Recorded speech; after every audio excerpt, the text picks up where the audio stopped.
Beaucoup sont en opposition constante au gouvernement, tandis que d'autres avalent les paroles, sans même prendre le soin de sélectionner les informations crédibles, des discours mensongers.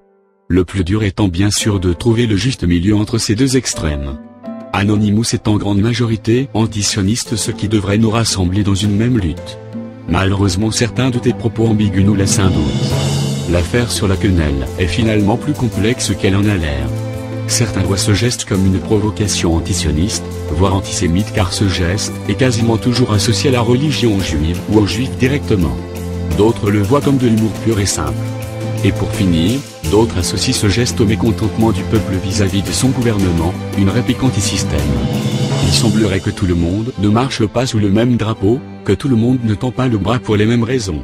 Vouloir exposer un symbole pour exprimer une idée peut être dangereux quand on ne connaît pas la réelle signification de celui-ci. Combien utilisent le symbole d'Anonymous en pensant représenter un groupe de hackers? Combien utilisent la quenelle en pensant qu'il s'agit d'une sorte de désobéissance civile? Combien l'utilisent pour exprimer leur antisémitisme? La quenelle est d'autant plus paradoxale dans son utilisation, quand on voit que des personnes la font contre Madame Taubira qui est noire.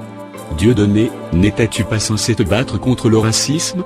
Il semblerait que ton geste soit repris contre tes propres idées. Ne maîtriserais-tu plus la situation?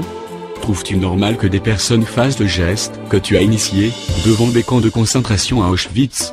Ou encore qu'Alain Soral, que nous qualifions d'un de tes alliés politiques, fasse une quenelle devant le mémorial de la Shoah sans aucun regret?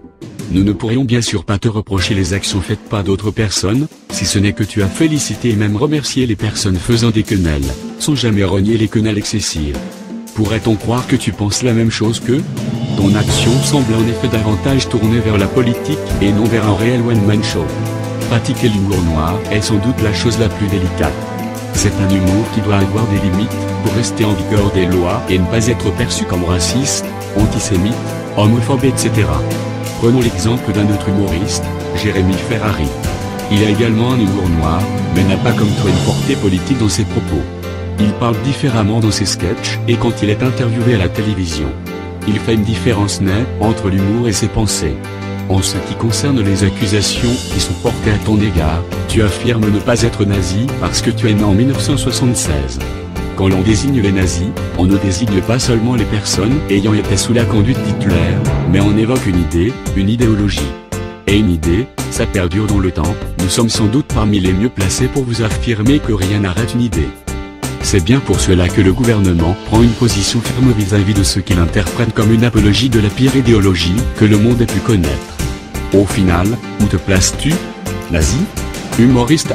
Un nazi sous la protection de l'humour? C'est une question que l'on pourrait se poser.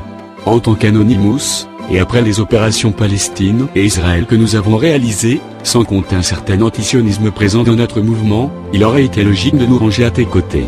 Mais se rapprocher davantage sera impossible tant que ces confusions persisteront. Nous attendons ta réponse. Nous sommes partout. Nous sommes puissants. Nous sommes une idée. Nous sommes Anonymous. Nous sommes légion. Nous n'oublions pas. Nous ne pardonnons pas. Redoutez-nous.